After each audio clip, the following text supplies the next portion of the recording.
మీరేం చేస్తారో నాకు తెలీదు. అన్ని పనులు అనుకున్న టైంలోగా అయిపోవాలి.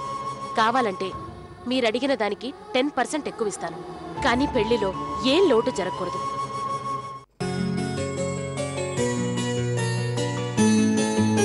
అను, ఏంటి ఇంకా ఇక్కడే ఉన్నావు?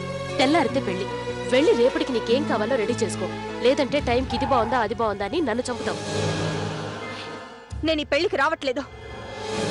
అను, అను, ఏమైంది? ఏ అను, అక్క, అను, ఏంటక్క ఏమైంది? చూసావా నాయకి అదెలా వెళ్ళిపోతుందో? పెళ్లికి రానంటోంది. ఎందుకు అని అడిగితే సమాధానం చెప్పకుండా వెళ్ళిపోతోంది. అరే, తెల్లారితే పెళ్లి, ఒక్క పని గురించి కూడా పట్టించుకోవడం లేదు.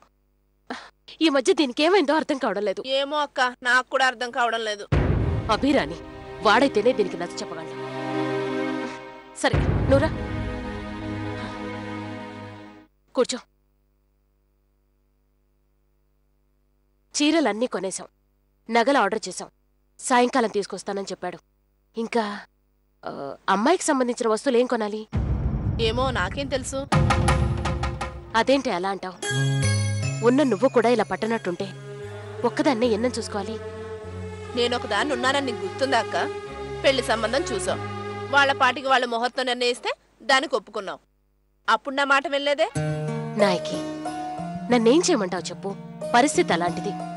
పైగా అభి కూడా ఒప్పుకున్నాడు. వాడు ఓకే అన్న తర్వాత మనం మాత్రం కాదంటే ఏం బాగుంటుంది? ఏంటక్క ఓకే అనడం? మన బంధువులేంటి, మన పద్ధతులేంటి? వాళ్ళనెవరిని విచారించకుండా నీ పాటికి నువ్వు పెళ్లి ఫిక్స్ చేసావు. రేపు మన వాళ్ళందరూ మనల్ని ఎంత తప్పు పడతారు? ఇక మన అభిరామికి పెళ్ళే దొరకనట్టు ఒక్క సంబంధం చూసుకొని దాన్నే పట్టుకొని కూర్చుంటే మనల్ని అందరూ చిన్నచూపు చూస్తారక్క. ఎవరు పిన్ని?